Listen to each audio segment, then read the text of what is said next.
მინისტრი მიქანაძე აცხადებს, რომ ყველაფერი უკვე გადაწყვეტილია, აღარაფერი აღარ შეიცვლება და წინააღმდეგობას აზრი არ აქვს. ამასთანავე ისინი აცხადებენ, რომ ყველაფერი უნდა გადაწყდეს დახურულ კარს მიღმა, კულუარებში, ვიწრო წრეში. ჩვენ არცეთ ამ ორ მოსაზრებას არ ვეთანხმებით. ვფიქრობთ, რომ ჯერ არაფერი არ გადაწყვეტილა, ორგანიზების შემთხვევაში საზოგადოებას შეუძლია თავისი საბოლოო სიტყვის თქმა.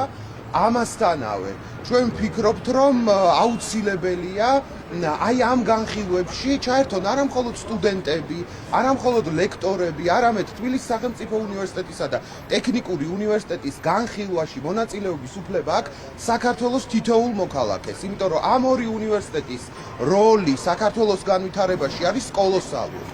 მაგრამ უფლება ერთია, ყველა მოქალაქეს აქვს მონაწილეობის უფლება. მაგრამ ამ საზოგადოებაში არსებობენ ადამიანები, რომლებიც ვალდებულები ვართ ჩავერთოთ ამ განხილვებში. გულისხმობ კურსდამთავრებულებს.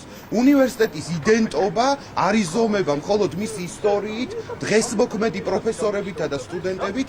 უნივერსიტეტის ისტორიის ნაწილი ვართ და იდენტობის ნაწილი ვართ ჩვენც, კურსდამთავრებულებიც. ამიტომ მოძრაობა სოციალური დემოკრატიისთვის, განათლება საფრთხეშია, მოედანი, სხვა ჯგუფები ვიწვევთ თბილისის სახელმწიფო უნივერსიტეტისა და საქართველოს ტექნიკური უნივერსიტეტის კურსდამთავრებულებს შაბათს 17 საათზე 14 თებერვალს ტერმინალში, ტერმინალის დარბაზში, ვაკეში, რათა ვიმსჯელოთ, რა შეგვიძლია ჩვენ გავაკეთოთ ამ დამანგრეველი რეფორმის გასაჩერებლად.